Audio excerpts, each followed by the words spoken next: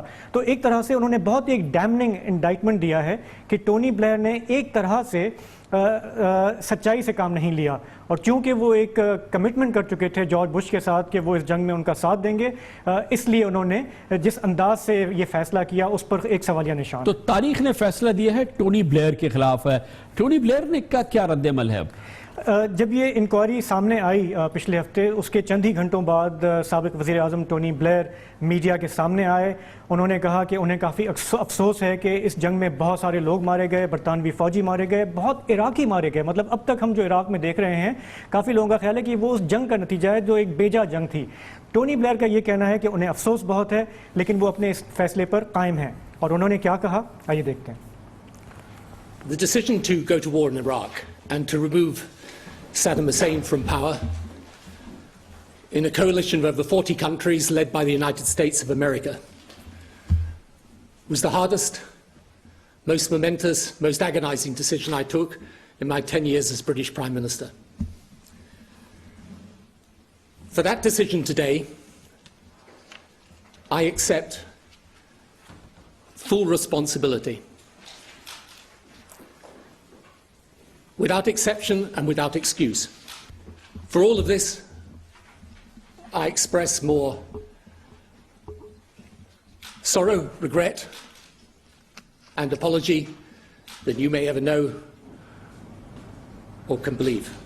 ہائے زود پشیماں کا پشیماں ہونا, مگر یہ تو پشیماں ہو گئے, پورا ملک تباہ ہو گیا. ان کی پارٹی لیبر پارٹی کیا سوچ رہی ہے؟ لیبر پارٹی کے اس وقت جو بیک بینچر تھے, سمجھیں کہ وہ پچھلی نشست پہ بیٹھتے تھے, جو کوربن صاحب, جیرمی کوربن, انہوں نے اس وقت بھی عراق جنگ کی مخالفت کی تھی. آج وہ لیبر پارٹی کے مین لیڈر ہیں, اپوزیشن لیڈر ہیں اس وقت برٹش پارلیمنٹ میں, اور انہوں نے اپنی پارٹی کی طرف سے آ کے معذرت کی کہ ہمارا وہ فیصلہ غلط تھا, اور اپنی پارٹی کی طرف سے انہوں نے لوگوں سے معافی مانگی کہ یہ ایک بیجا جنگ تھی اور ہمیں اس میں نہیں جانا چاہیے تھا. تو مجموعی طور پر اب یہ بات تقریباً طے ہے کہ وہ غلط فیصلہ تھا. لوگوں کا اب بھی یہ مطالبہ ہے کہ ٹونی بلیئر کو سزا ملنی چاہیے کیونکہ انہوں نے ایک بہت ہی نیگیٹو رول پلے کیا. اور اب ان کے جو نائب وزیر اعظم تھے جان پریسکاٹ, انہوں نے بھی کہا ہے کہ یہ ایک بہت غلط فیصلہ تھا. بالکل, پچھلے ایک دن میں ان کا ایک آرٹیکل سامنے آیا ہے. جان پریسکاٹ اس وقت سابق اس وقت ڈپٹی پرائم منسٹر تھے. انہوں نے یہ کہا ہے کہ میں اب اس نتیجے پہ پہنچ رہا ہوں کہ یہ جنگ غیر قانونی تھی اور ہمیں اس کا حصہ نہیں ہونا چاہیے, تو اور اس پہ وہ بہت پشیمان ہیں.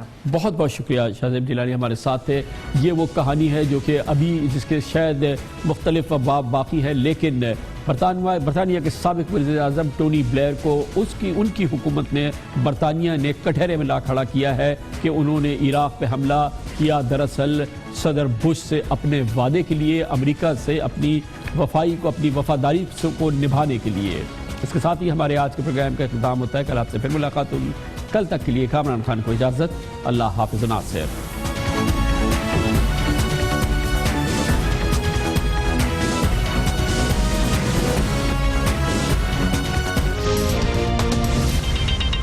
دنیا خبر کی دنیا. آپ پہلی بار میں مان گئی جب